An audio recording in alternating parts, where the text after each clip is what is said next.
Eu escolhi esse tema, climatério. E ele é um tema que não caiu em 2025.2.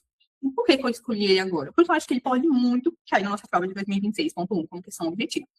E outro motivo é aquele motivo da questão da prova prática. Então, de novo, uma coisa que eu não quero que nós deixemos de fazer, né, que a gente não negligencie, revisitar. E eu vou mostrar para vocês o porquê. Revisitar, quando a gente estiver avançando na teoria, o que já cobrou na prática daquele tema. Laura, você está repetindo isso de novo, e eu vou continuar repetindo. E quando vocês aprovarem e forem estudar para a prática, eu vou lembrar, às vezes, vocês de voltar na prova teórica e revisitar o que o INEP vem cobrando na teórica, o que o INEP vem gostando de fazer na teórica. A gente vai entender aí as semelhanças, né, os padrões do Revalida INEP. Veja bem, já caiu alguns anos, né? No Antigo Testamento, ali, 2011 a 2020, a 2017, só caiu uma questão revalida. A maioria das questões desse tema foi abordada de 2020 a 2025.1. E a gente vai começar aqui as resoluções de questões. Mulher de 65 anos, só um minuto, gente.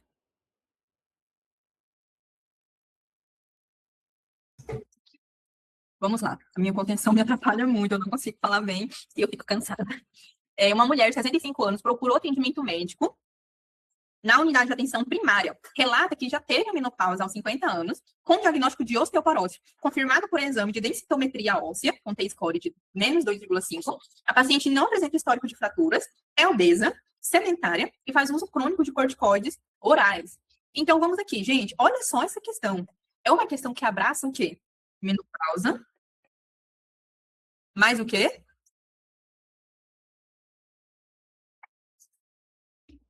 Agora, olha isso daqui.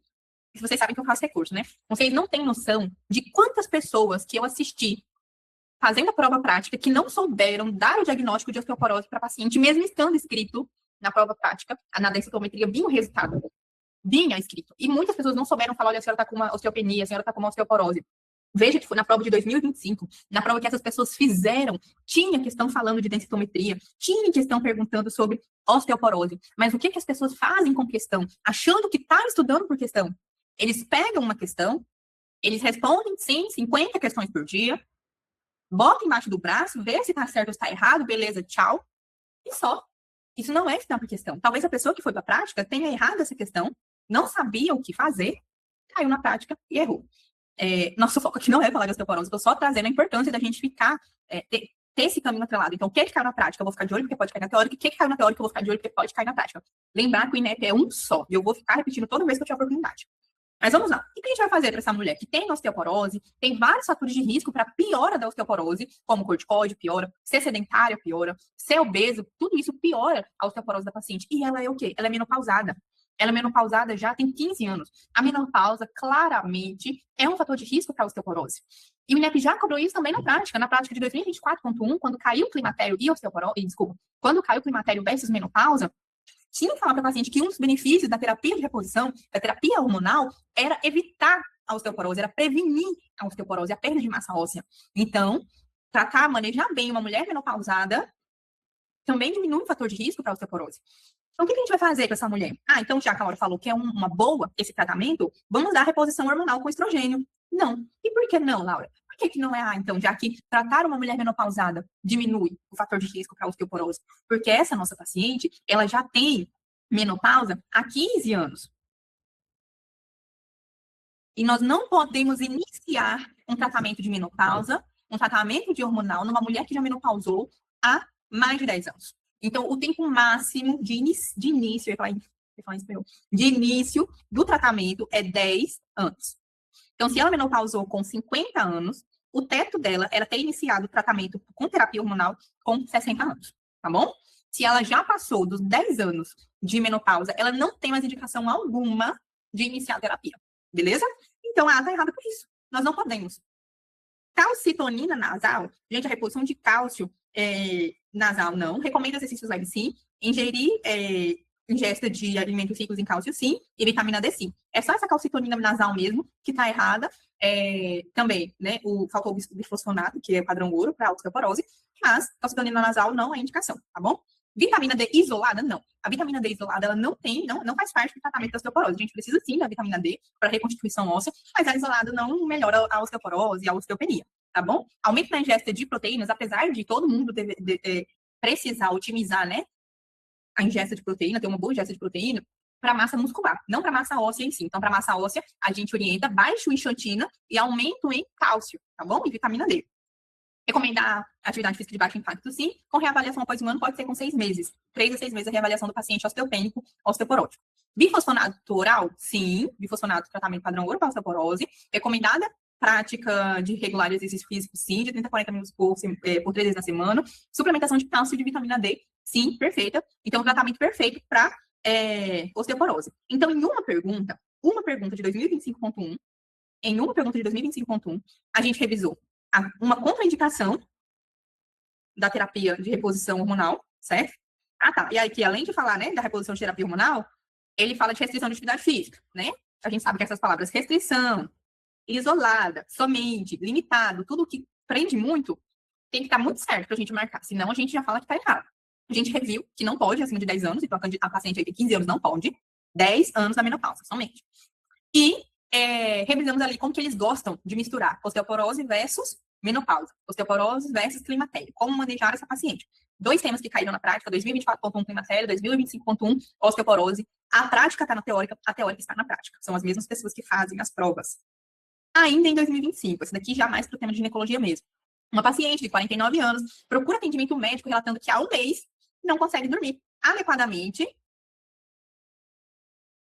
por causa de intensas ondas de calor, o que a deixa cansada, irritada e deprimida. Relata dispareunia, penetração e vagina seca. Não mudou não, gente? Fez esterectomia e salpingo-oforectomia bilateral há 3 meses. Então, começou um mês mais. 2 meses antes de começar, ela fez uma cirurgia retirando os ovários. E o exame anatomopatológico revelou adenomiose hidrossalpinge em ambas as tubas, cisto de endometriose em ovário direito e foco de endometriose no peritônio. Nega comorbidades. O que ele está trazendo aqui, que é importante que nós nos atentemos? Primeiro, é uma paciente que tirou os ovários, então é como se ela entrasse em ovulação, é como se ela entrasse em falência ovariana. Ela não tem ovário, ela não tem folículo, ela não produz estrogênio, estradiol, progesterona. Ok. Ela não tem útero. Veja bem, essa paciente fez uma histerectomia, mas ela tem endometriose. Muito cuidadoso, esse é a pessoa que criou essa questão. Então, outra coisa que a gente precisa se ligar muito, muito, muito, muito. Veja bem o que ele traz. Ele não traz só uma mulher que parou de menstruar. Ele não traz só falando assim, ela tem fogacho. Por quê? Todo mundo que tem fogacho, você vai dar hormônio? Todo mundo que tem fogacho, você vai dar terapia hormonal? Não, não é não. Tem que ter fogacho, tem que ter sintomas e que venha falando isso daqui, Sente o que o professor está falando para você, sinta. Não consegue dormir.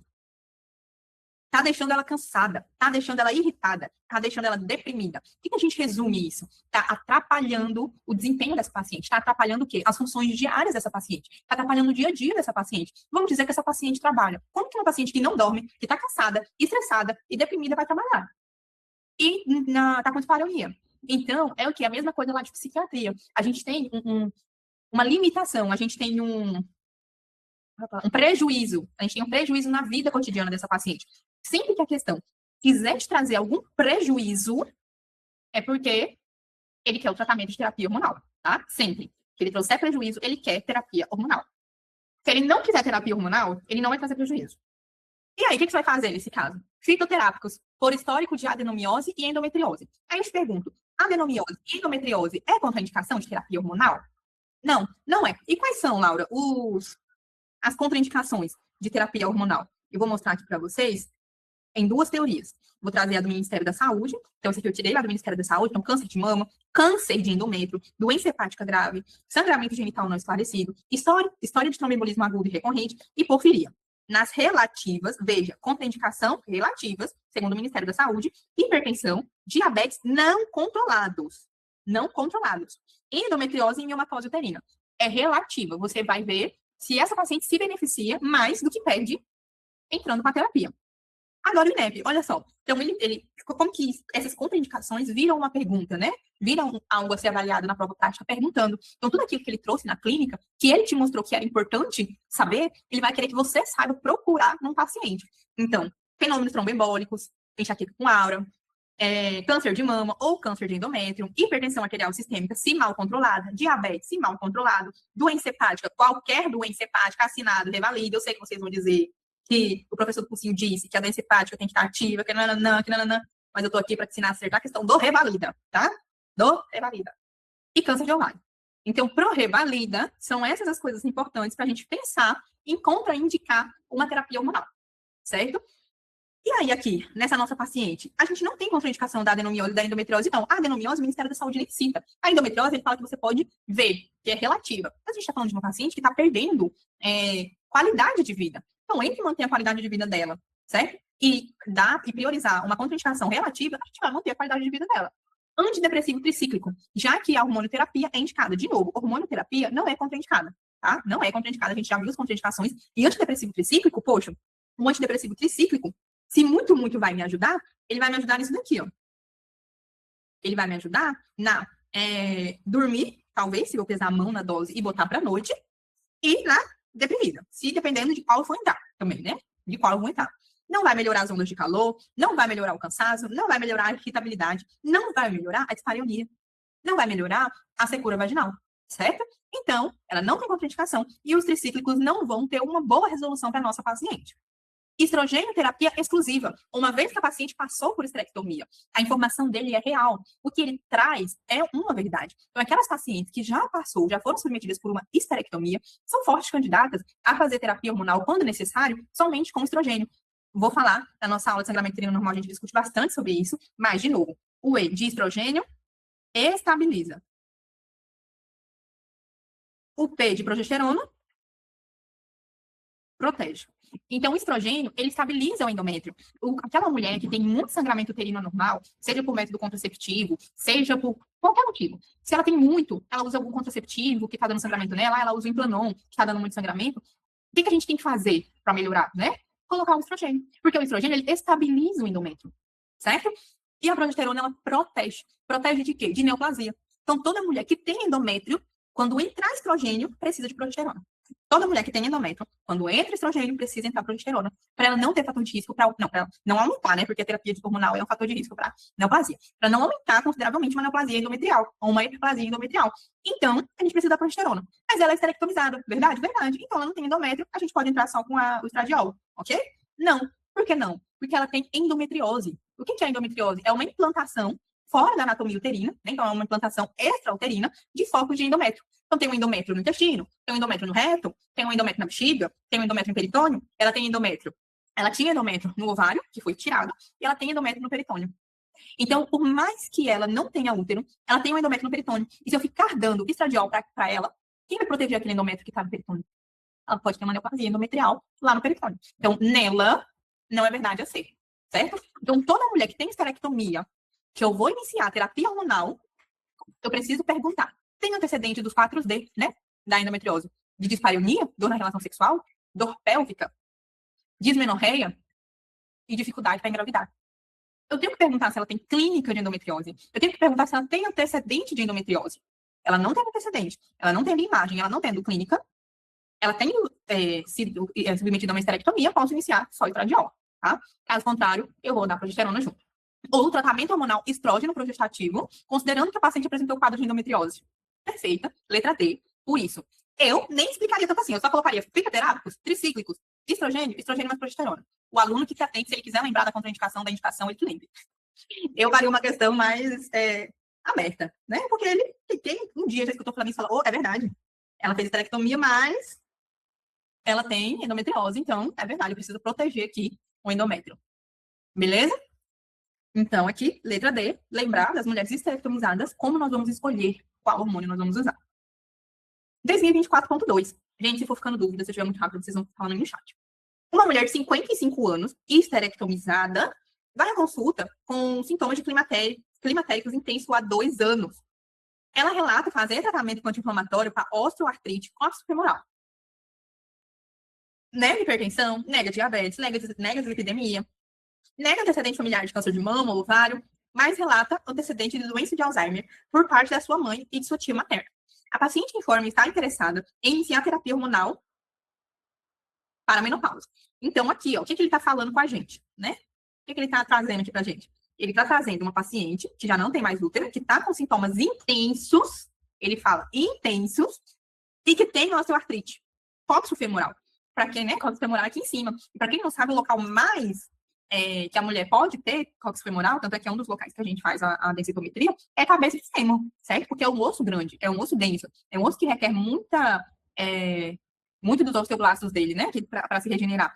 E aí, é o lugar que mais pode ter osteoporose. Então, ele traz uma mulher que, como ela é esterectomizada, ela está menopausada, fator de risco para osteoporose, e que tem uma alteração cóccix-femoral, fator de risco para osteoporose. E aí, ele nega todas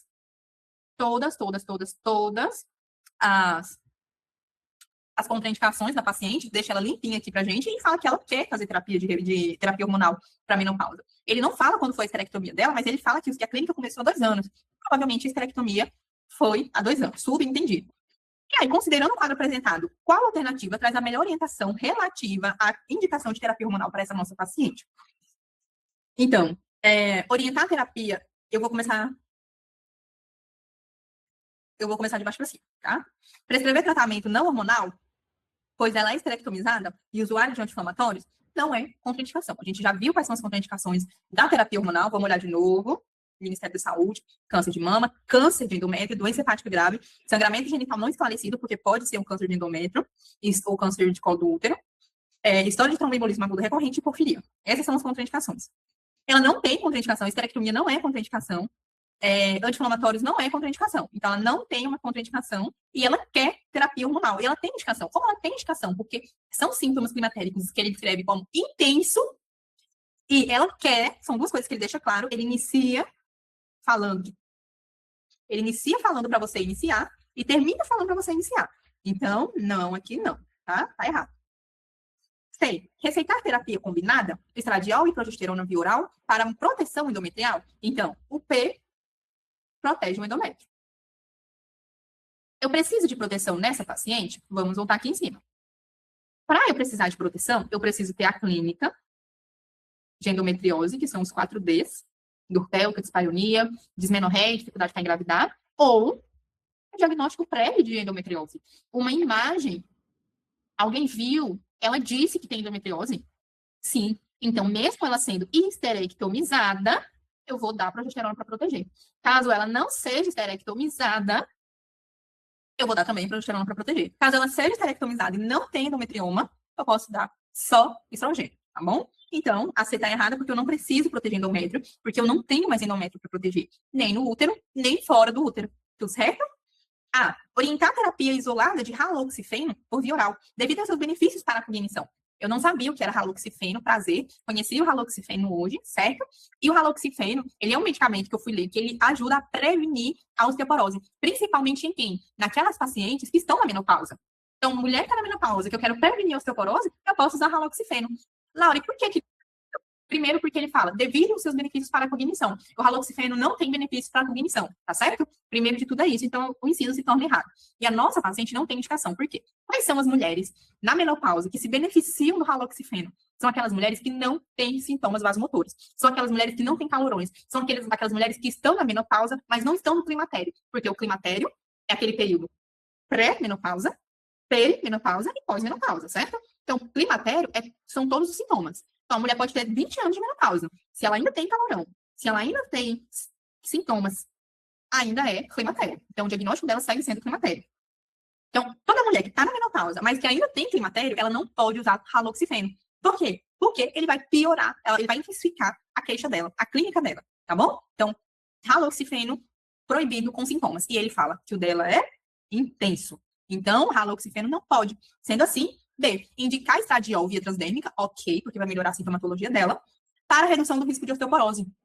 Lindo! Terapia de reposição hormonal na mulher com menopausa, na mulher com climatério, reduz o risco de osteoporose. E eu vou mostrar para vocês como o INEP cobra a mesma coisa. Eu estou falando aqui, ó, 2024.2. Vamos aqui para a prática de 2024.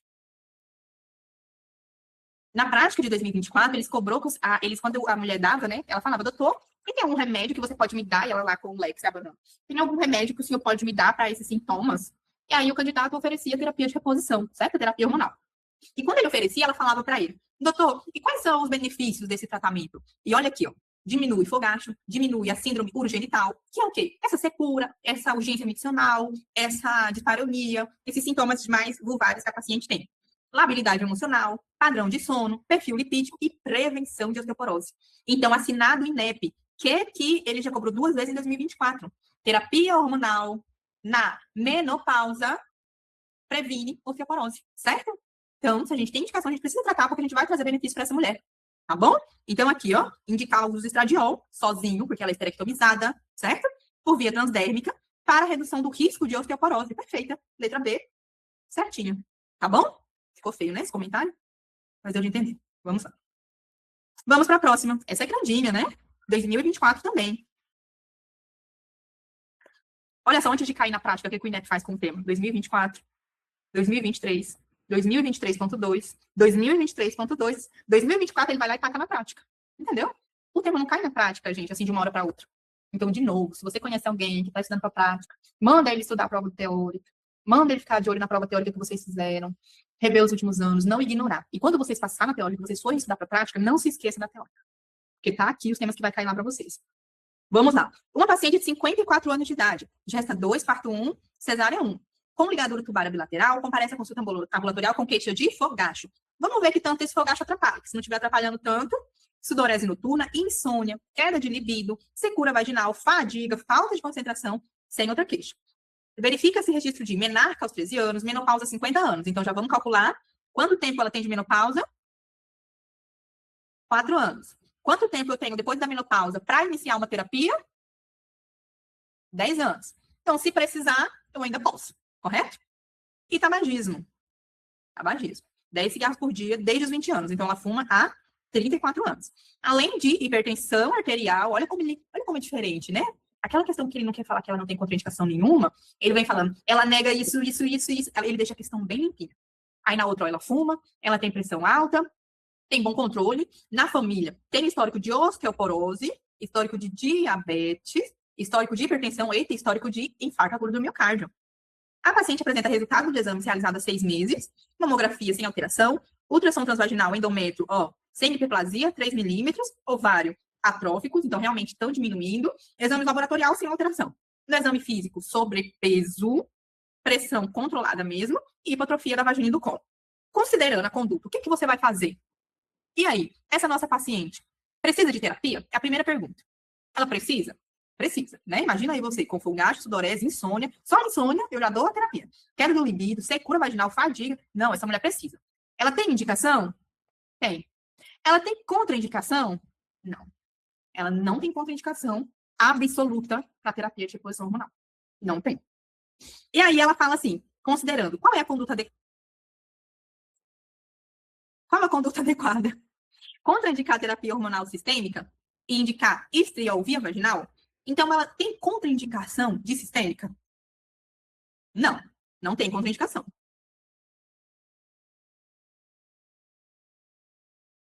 Contraindicar a terapia hormonal sistêmica, de novo, ela não tem contraindicação. A gente viu que as contraindicações são outras. Sugerir terapia hormonal sistêmica com estriol oral, estradiol oral e noretindona, ou sugerir terapia hormonal sistêmico com estradiol transdérmico e progesterona micronizada. Então, aqui, quais são as diferenças, né? Essa paciente, gente, vamos lá, raciocinar comigo. As duas são opções, tá? Primeiro de tudo que as duas, a B é uma opção para tratamento e a D também é uma opção para tratamento. A gente só precisa ver qual é mais adequado para nosso paciente. Então, ela tem indicação de terapia sistêmica? Sim.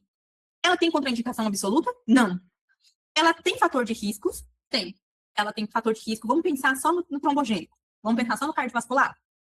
Ela tem sobrepeso, desculpa. Ela tem sobrepeso. Ela tem hipertensão, apesar de ser bem controlada, mas ela tem hipertensão. Ela é tabagista. Então, sem a terapia seria um quarto fator de risco. Sem a terapia, ela já tem 3 fatores de risco cardiovascular trombogênico. A gente botando a terapia para passar por via hepática, para passar por todo o sistema, entra mais uma, certo? E o pai dela teve infarto. Não é, porque ele teve aos 60 anos, não é um fator de risco, mas o preceptor colocou. O avaliador colocou. Ele não colocou ele de graça. Então, o que o estradiol transdérmico tem de diferença, e a progesterona micronizada por via vaginal? O que eles têm de diferença quando a gente vai olhar para a letra B?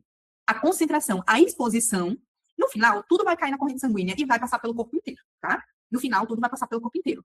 Mas o oral tem uma maior agressão nos sistemas do que o tópico, tá bom? Então, quando a gente olhar uma paciente que tem algumas coisas poluindo o enunciado, como tabagismo, hipertensão, parará, que ele esteja te falando, olha, cuidado, olha, vai com calma. é melhor o transdérmico. E se a gente for olhar tudo do Revalida, o transdérmico sempre é melhor. E realmente é. É mais ruim de passar, né? Então o paciente tende a levar mais a sério um tratamento que seja por via oral. Mas o tópico, ele é menos agressivo quando a gente olha para o transdérmico. Desculpa. O transdérmico, ele é menos agressivo quando a gente olha para o oral, tá bom? Os dois são sistêmicos. Os dois vão cair na corrente sanguínea e vão para o corpo todo. Mas a agressividade é menor, tá bom? Sendo assim, a gente escolhe estradiol e progesterona por via transdérmica. Tá bom? 4 anos. Indicação ela tem, contraindicação ela não tem. Vamos fazer. Vamos para 2023.244. Olha. Uma mulher de 58 anos foi atendida pela primeira vez no ambulatório especializado de climatério. Esses ambulatórios especializados, 100% é residente. Eu amo. Faz uso de terapia hormonal combinada, via oral há 6 anos. Então, tem 6 anos que ela toma por via oral terapia combinada. Então, o quê? Progesterona e estradiol. Já tem 6 anos. Interrompeu o uso faz 5 meses, mas voltou a usar devido a sintomas intensos de climatério, principalmente devido ao fogacho e impacto negativo na relação sexual. Há 5 anos, foi internada por um quadro de trombose venosa profunda. Porém, desde então, não houve outros episódios. Os exames de rotinas recentes estão apresentados na tabela. Mamografia sem alteração, ultrassom sem hiperplasia endometrial, hematócrito ok, hemoglobina ok, HDL não lembro o valor de referência, LDL não lembro, colesterol total está aumentado, triglicerídeos está aumentado, glicemia de jejum ok. Eu não lembro não de HDL e LDL, eu preciso do valor de referência para olhar. E na vida real sempre tem. Eu sei que eles fazem sacanagem comigo, porque laboratório, cada um manda um. Diante da conduta acima, diante do caso acima, a conduta mais segura é: não sei quanto é o HDL e o LDL, mas os que eu sei do perfil lipídico estão ruins. Então, eu vou considerar que o controle lipídico dela está ruim. Um controle lipídico ruim é risco de quê? Risco cardiovascular. Risco trombogênico. Já vejo aí vários trombos na corrente sanguínea, entupindo a artéria cerebral média. Vamos lá. O que mais que ela tem de fator de risco, gente? Ela já teve uma TVP. Uma TVP me aumenta, fala assim para mim, ó, ela tem risco cardiovascular elevado, ela tem risco de trombo, porque ela não teve uma TVP do nada, né? O que mais que ela tem de risco de TVP? Terapia hormonal combinada. Isso tudo dá aumento do risco cardiovascular. Ela tem, gente, alguma contraindicação clara? Ela tem alguma contraindicação absoluta para não fazer terapia hormonal? Vamos olhar de novo. Aqui, ó. Câncer de mama, câncer de endométrio, doença hepática grave, sangramento genital, história de tromboembolismo agudo e recorrente. O que é tromboembolismo agudo? Uma coisa é trombose venosa profunda. Um trombo é um trombo. Um tromboembolismo é um tromboembolismo. Então, uma embolia, um tromboembolismo é aquele trombo que estava lá na perna e que voou para outro canto. Aquele trombo que estava lá no átrio esquerdo e que foi parar lá no cérebro. Isso é um tromboembolismo. Uma trombose é outra coisa, certo? Então, ela tem um tromboembolismo agudo e recorrente? Não. A trombose dela foi há 5 anos e não recorreu. Ele falou bem claro que não recorreu. E desde então não houve outro episódio. Então, ela tem uma contraindicação clara de terapia de hormônio? Não. Não. Exatamente, não. Mas ele não ficou falando que ela tem um risco de ter trombo, de novo? Tem. Ela tem. O colesterol também. Ela já teve trombose. Ela já tem terapia. Mas ela tem lá a indicação de fazer terapia hormonal? Ela tem. Porque ela tá com sintomas que ela relata como intenso. Os benefícios e os malefícios, né? Exatamente. E ela tá reclamando que ela tá com perda de qualidade na vida sexual dela. Se é algo que para ela atrapalha, a gente vai valorizar. Ah, mas ela tem 58 anos, o problema é dela. Se ela quer, o problema é dela. Então tá atrapalhando ela, a qualidade de vida dela. Ela tem indicação. Ele traz um problema falando que ela tem indicação. Ele não traz uma contraindicação absoluta, mas ele traz algumas coisas para te deixar com medo de dar hormônio. O que ele tá querendo te falar? Dê hormônio, mas dê transdérmico. Se ele traz uma indicação para você dar ao hormônio, e ele te deixa com um medinho, dê o hormônio, mas dê transdérmico. Assinado INEP. É só observar as questões, é tudo igual. Vamos lá. Vamos analisar as alternativas. Diante do quadro acima, o que a gente vai fazer? Interromper a medicação oral, não pode mais usar, e indicar fitoterapia para a terapia hormonal. Olha bem a contradição, né? Fitoterápico não é terapia hormonal. Ou é terapia hormonal e você dá hormônio, ou é tratamento fitoterápico. Fitoterápico não é hormônio, então o português já está errado, certo? Outra coisa, eu posso usar fitoterápicos como quem? Isoflavona de soja? Posso. A mulher não quer fazer hormônio. A mulher não se adaptou bem ao hormônio. Ou os sintomas são de leves a moderados. A gente pode iniciar com fitoterápico. Ou a mulher tem muita contraindicação que você não quer mesmo fazer fitoterápicos. Agora, ele deixa claro que ela tem contraindicação. O sintoma está intenso, você não vai dar fitoterápico. E ela não falou que não quer, você não vai dar fitoterápico. Você vai dar hormônio. A gente tem que parar com a negação de hormônio. Para quem tem indicação, tá, gente? Para quem tem indicação, a gente tá obviamente climatério. Você que está escutando essa aula, que tá nos seus 20, 30 anos, não tem contraindicação. Tem sim. A gente vai já falar disso. B. Trocar por estrogênio isolado e inserir o cio liberador de levonorgestrel. Gente, a gente pode dar estrogênio isolado para essa mulher? Não. Por que a gente não pode dar estrogênio isolado para essa mulher? Porque ela tem útero. E se ela tem útero, a gente precisa proteger. Exatamente, Carlos. A gente precisa proteger. E a gente protege da mesma maneira com um progestogênio sistêmico. Tá? Pode ser tópico? Pode, mas tem que ser sistêmico. Manter a terapia hormonal somente com o estrogênio e realizar a esteroscopia com biópsia de novo. Somente com o estrogênio, eu vou fazer o quê com o endométrio dela? Quem vai proteger o endométrio dela? Não, eu preciso de os dois. Eu preciso do estrogênio para melhorar os sintomas e eu preciso do progesterona para proteger o endométrio. Interromper o uso da medicação oral, prescrever terapia hormonal combinada com estradiol transdérmico.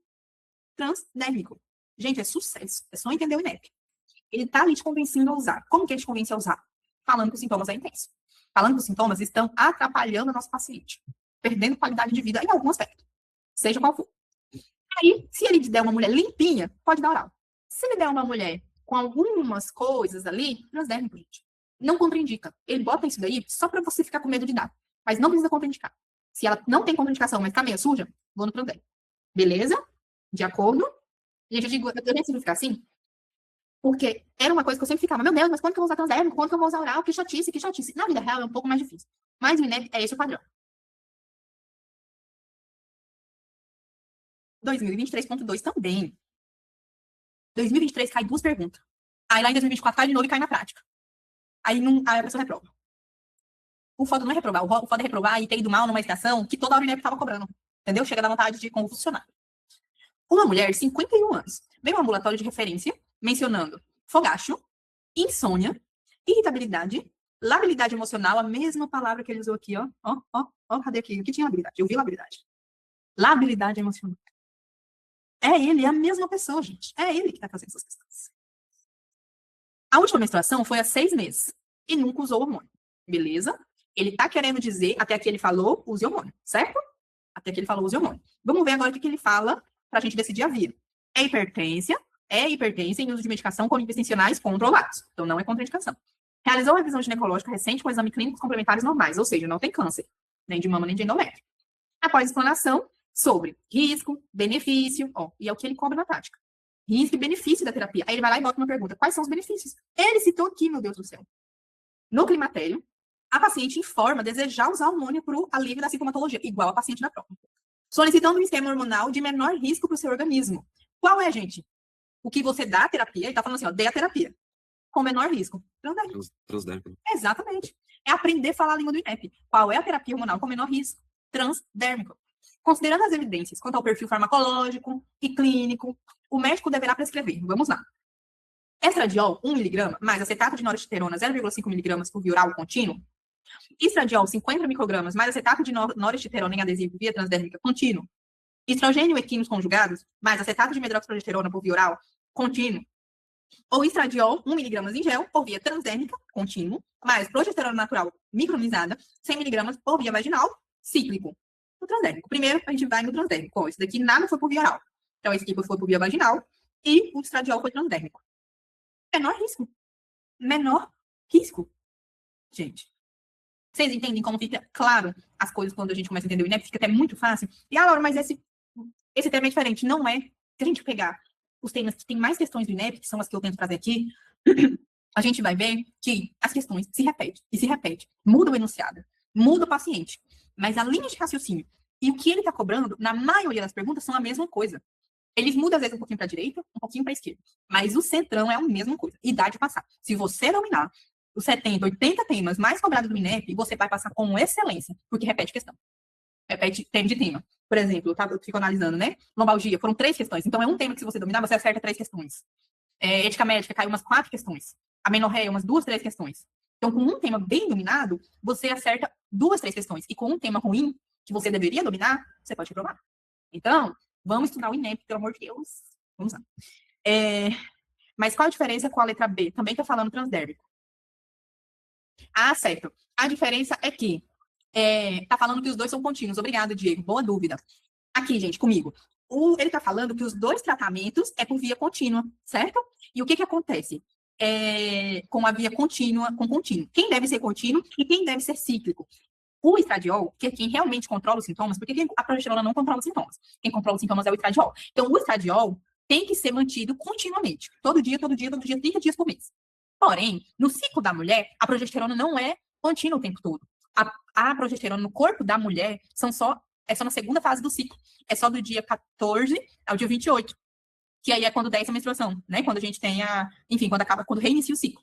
Então, quando a gente fala em menor exposição de hormônio da mulher, quando a gente fala em menos, assim, é uma mulher de difícil compreensão, é uma mulher que não vai entender o que você está falando, deixa contínuo tudo, certo? Volta contínuo, ó, vai tomar assim, vai fazer assim e pronto, acabou. É uma mulher que tem um pouco mais de entendimento, você pode prescrever e organizar para a progesterona ser cíclica. Porque eu, Laura, de 28 anos, não tenho progesterona todo dia do meu ciclo no meu corpo. É só na segunda fase do ciclo. Então, a gente pode, para diminuir a exposição dela hormonal, deixar a progesterona cíclica, certo? Então, a gente inicia no dia 14 e aí usa 14 dias e para. Aí ela volta de novo depois de 14 dias fazer inserção de óvulos e para. Óvulos e para. E aí, assim, a gente diminui a exposição dela, tá bom? Então, tá errado fazer contínuo? Não, você está expondo mais ela. E aí, aqui ele fala, vendo qual vai ser o menor risco, né, pro organismo dela, é fazer cíclico, tá? Aí ela vai ter que entender e fazer certinho o esquema. Muito boa dúvida. Obrigada, Diego. Beleza, gente? Vamos lá. Essa daqui, olha, uma paciente de 35 anos. Essa aqui foi um tema que foi cobrado só uma única vez, acredito eu, se eu não me engano. Casada, nula e gesta, nunca engravidou. Procurou atendimento, queixando-se de ciclo irregular, fogacho, insônia, diminuição da lubrificação da vagina e do libido. O médico, após a solicitação de exames, dos resultados, fez o diagnóstico de insuficiência ovariana. Então, vamos já fechar aqui. Como que a gente dá o diagnóstico de insuficiência ovariana? A gente dá o diagnóstico de insuficiência ovariana numa mulher que está com climatério, francamente no climatério, entrando com menos de 40 anos. Acima de 40 anos não é falência ovariana. É menopausa mesmo, é climatério mesmo e tudo. Abaixo de 40 anos é insuficiência ovariana precoce, tá bom? Acima dos 40 não. E aí, ele pergunta pra gente, como que foi confirmado? O que o doutor fez para ter certeza? E aí, aqui, a gente vai ter que lembrar um pouco de hormônio, que é muito chato. Logicamente, se a gente for levar pela lógica, a gente só precisa saber de 2 para responder essa questão, que é o estradiol e o FSH. Se a gente entender quem produz quem, a gente consegue responder essa questão. Então, se a gente lembrar que o FSH, que é o hormônio folículo estimulante, que é liberado pela hipófise, estimula o ovário, certo? E o ovário, produzindo folículos, eleva o estradiol, é assim que funciona, né? Produz os estrogênios. A gente entende que uma vez o ovário parando, não vai ter estradiol. Então, o ovário produz estradiol. O ovário parando, não tem estradiol. E o ovário parando e não tem estradiol, o FSH, a hipófise olha e fala, cadê o estradiol desse corpo? A mulher, gente, tá morrendo de calor. Alguém manda estradiol e não tem estradiol. E aí, o que a hipófise inteligentemente faz? Libera mais FSH. Porque para ela, quanto mais FSH ela liberar, mais o ovário vai ter que produzir estradiol. Ela libera FSH. O ovário não produz estradiol. O ovário não funciona. Mas ela não entende, ela continua liberando FSH. FSH, cada vez mais alto. Que ela quer estradiol. Então, quanto mais ela quer estradiol, mais ela libera FSH. Não, melhor. Não funciona. Mas a hipófise vai continuar. Porque a culpa não é da hipófise. A culpa é... Eu já liberei a aula de amenorreia para vocês? Já sim, inclusive eu acertei essa questão por conta da imagem que você colocou no resumo, que tem lá o eixo hipotálamo, aí tem lá o gene RH estimulando, FSH, e que libera o estradiol. Tem essa imagem lá no resumo. Bem explicativo. Então, para quem tem dificuldade, lá eu explico um pouco mais do eixo hipotálamo, hipófise, gônadas. Mas é isso. Se um ovário não está produzindo estradiol, a hipófise, meu filho, se ela funciona, ela vai meter bala. E o FSH vai lá para cima. Então, sendo um problema puramente do ovário, como que vai estar? FSH alto e estradiol baixo. Vamos ver qual das duas tem isso. FSH elevado, sim, mas estradiol elevado, se o estradiol tivesse elevado, ela não estava com fogacho. Lembrar, sempre que você lê a palavra fogacho, você tem que lembrar do estradiol. Por quê? Quem vai resolver o fogacho é o estradiol. Então, ligar esses dois na sua cabecinha. Então, se o estradiol tivesse elevado, não tinha fogacho. FSH elevado, sim. Estradiol baixo? Sim. FSH baixo? Não. Porque se o FSH, presta atenção aqui em mim, se o FSH, que está vindo do sistema nervoso central, lindo, maravilhoso, da hipófise, estiver baixo, não tem estradiol, não por conta dos ovários, e sim por conta da hipófise. Aí seria uma amenorreia hipofisária. Seria uma anovulação por culpa do sistema nervoso central. E ele já deu o diagnóstico de insuficiência ovariana. Então, quem não presta é o ovário. O sistema nervoso central não tem nada a ver com isso. Nada. Então, o FSH não é baixo, não. FSH não é baixo. FSH não é baixo. Sendo isso, só resta a alternativa certa. FSH elevado, porque o ovário não funciona. Tá bom? Se você tem dificuldade no eixo hipotálamo, hipófise, gônada, assistir a aula de amenorreia, que eu tenho que explicar isso. Então, e a inibina, Laura? Por que a inibina tá baixa? Gente, a inibina, ela é um hormônio que ela é liberada pelos folículos. Então, o FSH vai lá no ovário e antes de liberar o estradiol,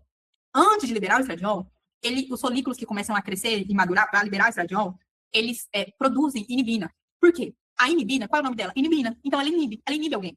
A inibina, uma vez produzida, ela inibe o FSH. Ela fala assim para a hipófise. A hipófise manda FSH, o ovário pega FSH, começa a madurar os folículos, porque é folículo estimulante. Então, ele começa a estimular os folículos.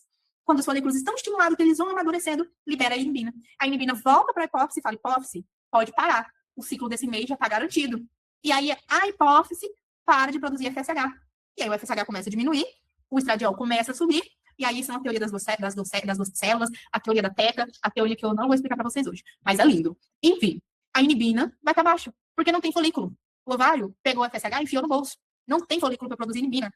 Não tendo folículo para produzir inibina, não tem quem iniba o FSH. A hipótese vai dar a pau. Tá bom? Entendeu? Beleza? Esse tema hormonal, gente, é maravilhoso. Eu amo, sou um pouco suspeito para falar, porque eu gosto do sistema nervoso central, né? Se eu pudesse ficar aqui à tarde falando de vocês disso, né? De quem manda, quem envia, quem devolve, parará, é muito legal. Mas vamos lá. Então, aqui, resposta certa. Como que vai estar os hormônios na mulher com falência ovariana?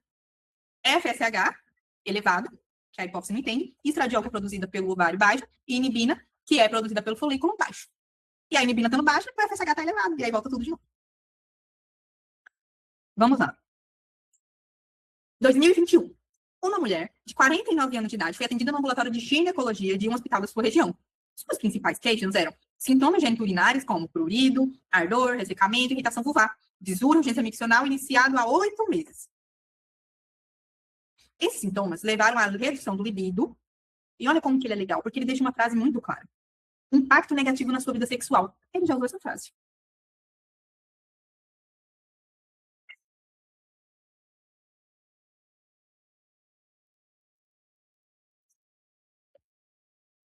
Aqui, ó. A mesma frase. A mesma pessoa. Tá. A vulva apresenta hiperemia e leve vagina hipotrófica. Útero, tamanho normal. Mobilidade preservada e indolor. Gesta 3, parto 3. Então, uma mulher que está com, a gente pode chamar de climatério, mas dentro do climatério a gente tem uma síndrome que quando essa síndrome só local. Na minha cabeça, eu coloco assim, aquela síndrome lá da vagina. Cadê o nome da síndrome? Será que eu não botei o nome da síndrome? Síndrome gênito-urinária da menopausa. Síndrome gênito-urinária. Só tem sintomas genitais e urinário. Não tem sintoma sistêmico, não. Tipo fogacho, irritabilidade, cansaço, labilidade emocional. Não. É só ali mesmo. É só gênito-urinário. Tá bom? Aí, a vulva apresenta tá. Aí tá, ela tem essa síndrome.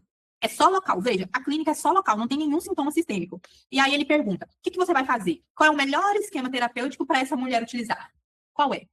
A terapia hormonal local, antifúngico oral, antifúngico, aqui a gente não tá achando, né? Que ela tem 49 anos. Para a gente usar antifúngico, a gente estaria pensando que seria o quê? Qual é o fungo, né? Que dá clínica chata. Candidíase? Mas essa questão faz a gente pensar em candidíase por conta do prurido e irritação vulvar, né? Eu cheguei a pensar na hora que eu estava lendo. E o que fala contra a candidíase aqui? Corrimento? Corrimento.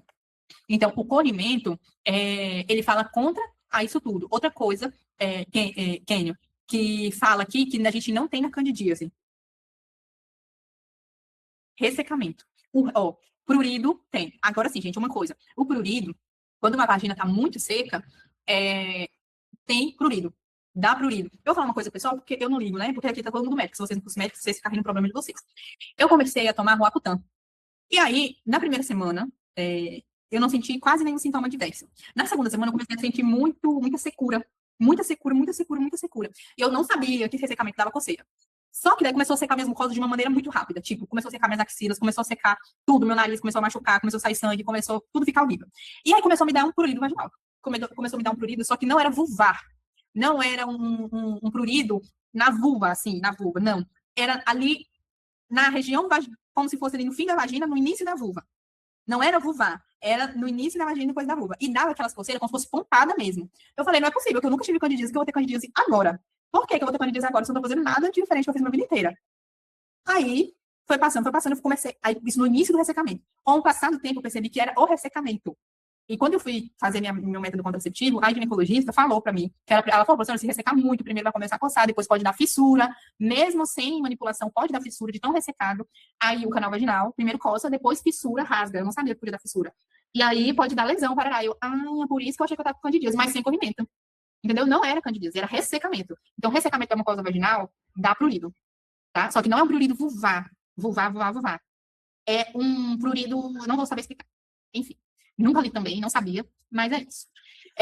Então, ela tá com uma síndrome, de novo, vou olhar aqui, gente, porque eu não decorei, nunca, eu não é agora que eu vou decorar. Geniturinária da menopausa, síndrome geniturinária da menopausa, tá bom? A cândida, ao invés de estar ressecada, ela teria o corrimento. Então, a B e a C, corrimento. Aqui pro Quênio, né? Não só pro Quênio, mas para todo mundo que achou que poderia ser micose. É esse exercício, igual ele falou, Laura, eu pensei. E tá errado em pensar, gente?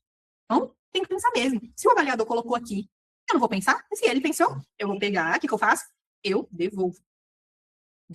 Se eu não estou seguro, eu devolvo. E aí eu começo agora a ler, se fosse de fúngico, era para ser cândida. O que deveria ter para candidíase? E eu começo a ler procurando o porquê é e por que não é candidíase. Então, porque pode ser 49 anos, pode. Ginecologia no hospital de principais queixas e sintomas geniturinários, pode ser candidíase. Com prurido, pode ser. Ardor, pode ser. Ressecamento?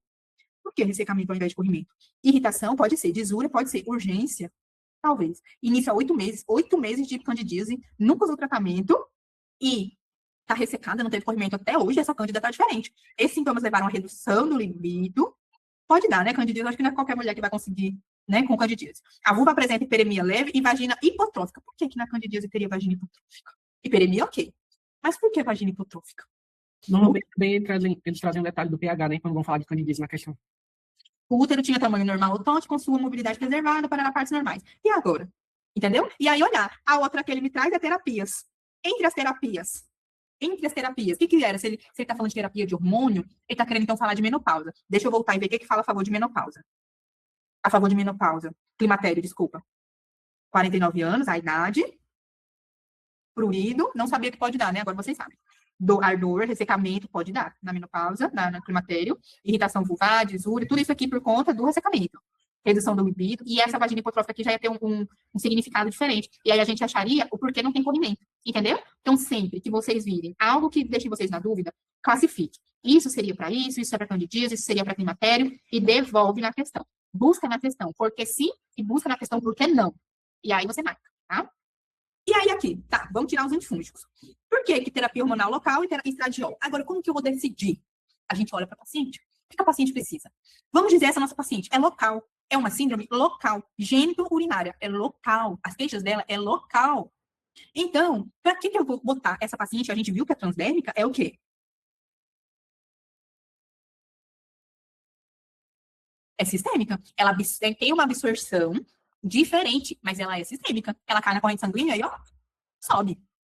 Para quê? Que eu vou submeter essa mulher a uma terapia que vai rodar o coração, que vai rodar os vasos do cérebro, que vai rodar os vasos do pulmão, que vai rodar os vasos da perna, que vai rodar tudo, por uma clínica que ela não tem. Ela não tem fogacho, ela não tem irritabilidade. Então, quando uma mulher tem sintoma apenas local, é uma síndrome geniturinária da menopausa pura, não tem sintoma sistêmico nenhum. Não tem por que ser sistêmico.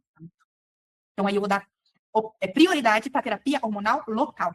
Se aqui tivesse isso tudo, mais fogacho, aí, meu amigo, a letra certa era D, porque ela precisava de sistêmica. Tá bom? Como não temos sintomas sistêmicos, local. Tudo bem? Por isso, letra certa, A. Vamos para a próxima. 2020. Uma mulher de 48 anos de idade, mesmo. Não, esquerda 49.